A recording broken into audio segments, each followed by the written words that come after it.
আজকে উপস্থিত জামাত ইসলামের শীর্ষ নেতৃবৃন্দ, চেয়ারম্যান ইউনাইটেড হসপিটাল, সাংবাদিকবৃন্দ এবং আমার কলিগ ডক্টর শফিকুর রহমান সাহেব, অনেক বছর আগে ওনার সাথে দেখা হয়েছিল।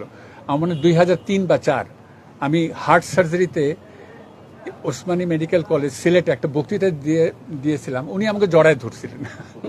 এটা উনার মনে আছে যে আমি আপনার সাথে অডিটোরিয়ামে দেখা হয়েছিল। তখন ফরেন অর্থমন্ত্রী ছিলেন সাইফুর রহমান। তো যাই হোক, অনেক লম্বা গল্প, অনেক ফিনান্স মিনিস্টার, এবং তারপরে বহু অকেশনে দেখা হয়েছে। হঠাৎ করে শুনলাম যে টেলিভিশনে যে উনি বক্তৃতা দিতে গিয়ে পড়ে গিয়েছিলেন। তো তখনই আমার পাশে যে ছিলেন, আমি বলছেন ইসিজি করা উচিত। তো কেউ জানি ব্লাড প্রেশার দেখতেছিলেন, সব দেওয়ার টেকিং।